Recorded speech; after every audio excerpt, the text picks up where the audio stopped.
Oke.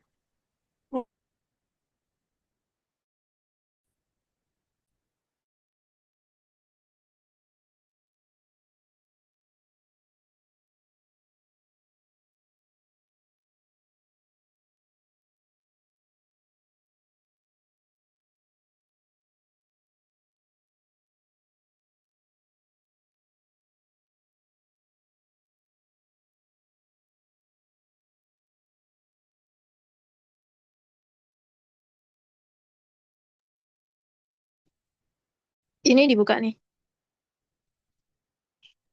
Ya, gas. Oke.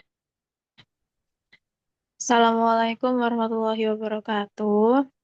Kami dari kelompok 6 akan mempresentasikan tentang korupsi dan upaya pemberantasannya dalam pandangan Islam.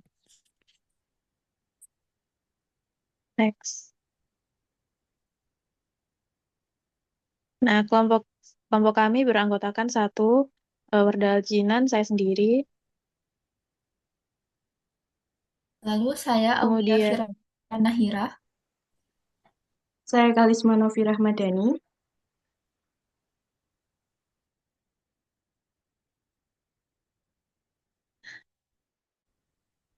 Saya Nelsa Sabila Azahra.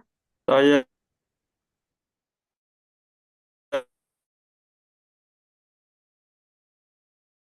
Lubis Maulana. Jadi yang pertama ada pengertian korupsi. Jadi kata korupsi berasal dari corruptus dalam bahasa Inggris. Kata itu diserap menjadi corruption yang berarti jahat, rusak dan curang. Dalam Kamus Besar Bahasa Indonesia KBBI, korupsi berarti perbuatan busuk seperti penggelapan uang, penerimaan uang, sogokan dan lain sebagainya. Selanjutnya ada bentuk-bentuk korupsi.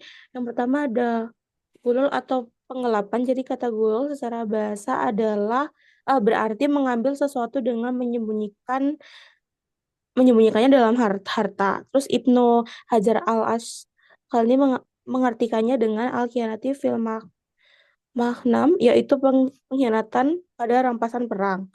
Terus yang kedua, riswa atau suap. Jadi istilah ini berasal dari kata rasya yarsu riswah yang berarti menyuap atau menyogok.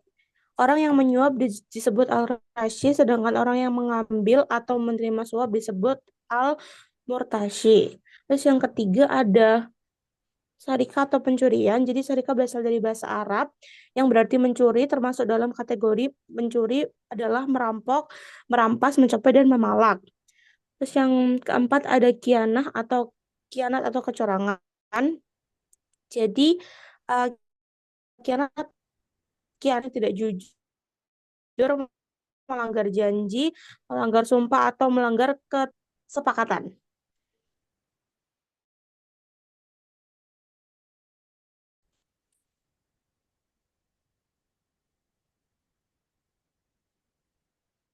baik, selanjutnya adalah hukum korupsi dalam Islam.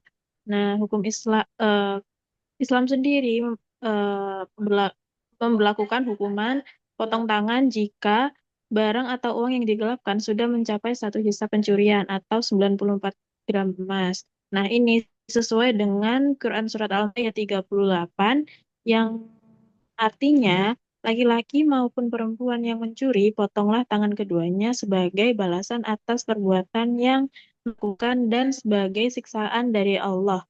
Allah Maha Perkasa lagi Maha Bijaksana. Next.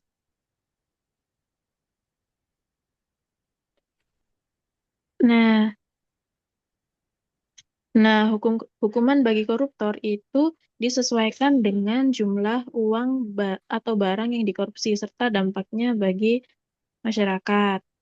Nah, selain hukum Islam yang sesuai surat Al-Maidah tadi, itu berlaku juga dua hukum. Yang pertama hukum takzir dan yang kedua adalah hukum tasyir. Nah, hukum takzir ini eh, berarti eh, sebuah sebuah hukum yang sudah disepakati oleh masyarakat di suatu wilayah dan otomatis hukuman tersebut juga sesuai dengan norma-norma yang berlaku di masyarakat.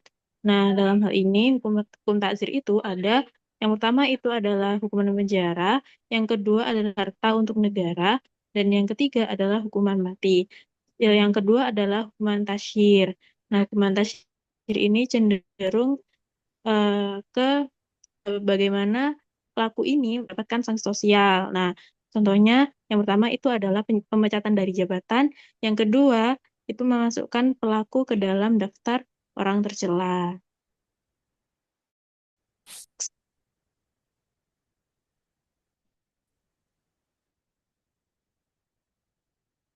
Dan yang selanjutnya adalah motif korupsi. Yang pertama yaitu motif internal. Motif internal adalah motif yang timbul dari diri seseorang yang melakukan korupsi. Motif internal antara lain sikap terlalu mencintai harta, hub ad dunya. Akar dari segala permasalahan korupsi adalah hub ad dunya atau berlebihan dalam mencintai dunia. Yang selanjutnya adalah sikap tamak dan serakah. Tamak, tamak dan tamak dan serakah merupakan dua sifat yang sering mengakibatkan umat manusia mengalami kehinaan dan kehancuran. Dan yang selanjutnya adalah sikap hidup konsumtif dan hedonis. Sikap konsumtif adalah sikap berlebih-lebihan dalam mengkonsumsi atau membelanjakan harta tanpa peduli nasib orang lain. Selanjutnya adalah pemahaman agama yang dangkal. Dalam ajaran Islam, sholat merupakan amalan yang sangat penting dan dapat mencegah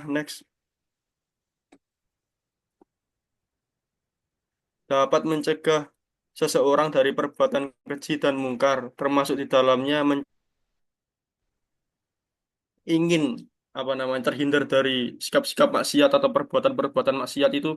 Di dalam hadis dan Quran itu dijelaskan, yang pertama itu bisa dengan sholat, dan yang selanjutnya adalah bisa dengan berpuasa. Yang selanjutnya adalah hilangnya nilai kejujuran. Kejujuran orang iman, sebab kejujuran adalah benteng dari seseorang untuk menghindari perbuatan-perbuatan korupsi. Dan yang selanjutnya adalah motif eksternal. Pertama, adanya kesempatan dan sistem yang rapuh. Salah satu penyebab terjadinya korupsi adalah karena adanya kesempatan dan peluang serta didukung oleh sistem yang kondusif untuk berbuat korupsi. Faktor budaya. Faktor budaya adalah sebuah kebiasaan bagi orang Indonesia bahwa ketika seseorang menjadi pejabat, maka yang bersangkutan akan menjadi sandaran dan tempat bergantung oleh keluarganya. Next. Faktor kebiasaan dan kebersamaan. Fakta menunjukkan sangat banyak pejabat, kepala daerah, atau wakil daerah yang diadili karena melakukan korupsi secara berjamaah. Jadi, kekompakan atau persaudaraan ini bagus dalam hal positif, tapi ketika dalam hal negatif itu tidak perlu dilakukan. Yang selanjutnya adalah pencegah hukum yang lemah. Salah satu penyebab orang tidak takut dan melakukan korupsi adalah kenyataannya tidak ada sanksi hukum yang jelas bagi pelaku korupsi. Seperti yang bisa kita lihat akhir-akhir ini, bahkan korupsi sampai 1 kuadriliun, 1.000 triliun, ratusan triliun, tapi hukumannya seperti apa? Bisa kita lihat sendiri. Hukumannya itu tidak setimpal dengan nilai korupsi yang telah dilakukan. Oke, ya, selanjutnya akan dilanjutkan oleh teman saya. Next.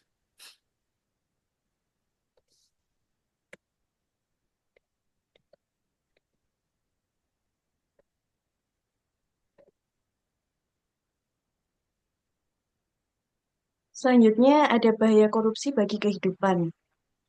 Yang pertama adalah bahaya korupsi terhadap individu. Jika korupsi itu sudah mendarah daging pada diri seseorang, maka tanpa ia sadari, ia sudah merusak dirinya, merusak ibadahnya, dan juga menghancurkan keluarga dan keturunannya.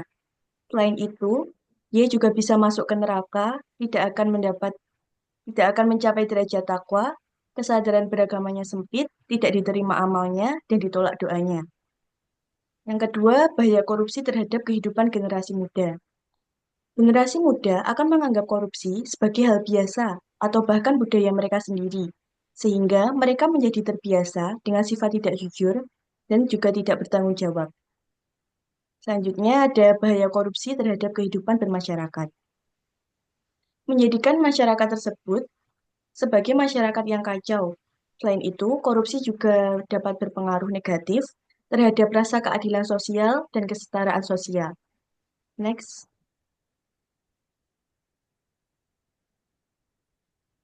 Yang keempat, ada bahaya korupsi terhadap sistem politik.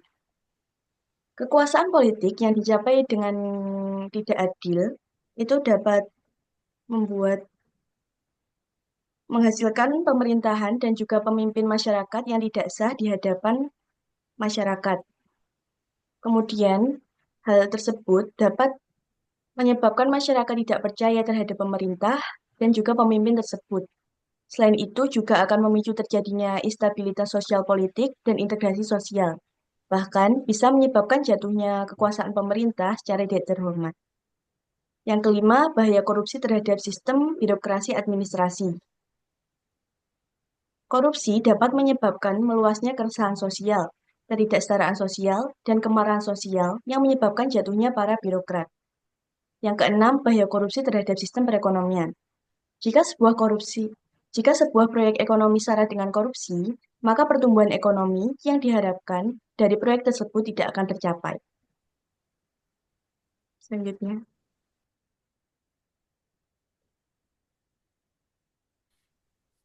Baik, untuk slide terakhir kita akan membahas tentang apa saja sih upaya untuk menumbuhkan budaya anti korupsi. Nah, yang pertama yaitu menumbuhkan budaya anti mencontek dan plagiasi. Sebenarnya hal ini adalah yang paling dasar dan sering kita temui di lingkungan pendidikan. Tapi justru dari sinilah karakter jujur itu mulai dibentuk. Kalau kita terbiasa jujur dalam hal kecil seperti kayak tidak mencontek atau tidak copy paste tugas orang lain, maka kedepannya kita juga akan terbiasa untuk bersikap jujur dalam hal-hal yang lebih besar. Nah, hal ini juga sesuai dengan Undang-Undang Nomor 20 Tahun 2003 yang menyebutkan bahwa pendidikan bertujuan untuk mengembangkan potensi peserta didik bukan cuma secara akademik, tapi juga dari segi kepribadian, akhlak mulia, dan tanggung jawab. Lalu yang kedua adalah memegang teguh amanah. Menurut Al-Maragi, amanah itu ada 3 macam. Amanah terhadap Tuhan, terhadap orang lain, dan terhadap diri sendiri. Jadi kalau kita dipercaya dalam suatu hal, sekecil apapun itu, maka kita harus menjaga kepercayaan itu sebaik mungkin. Nah, sikap ini penting banget supaya kita nggak mudah untuk tergoda melakukan kecurangan atau penyalahgunaan wewenang di masa depan. Jadi, kesimpulan dari pemaparan kita tadi, kita bisa lihat bahwa korupsi bukan hanya merugikan secara materi atau uang, tapi juga berdampak luas terhadap kehidupan kita, masyarakat, hingga negara. Nah, korupsi bisa merusak moral individu, menghancurkan kepercayaan publik, mengganggu sistem politik dan ekonomi, serta menciptakan ketidakadilan sosial. Nah, harapannya kita sebagai generasi muda bisa menjadi bagian dari solusi, bukannya malah ikut-ikutan untuk praktik korupsi gitu.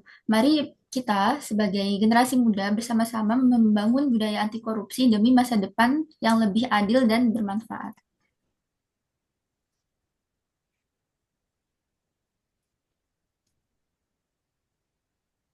Baik, kami cukupkan presentasi kita kali ini. Atas kurang kurang kata atau salah kata, kita mengucapkan mohon maaf yang sebesar-besarnya. Akhir kata, wassalamualaikum warahmatullahi wabarakatuh.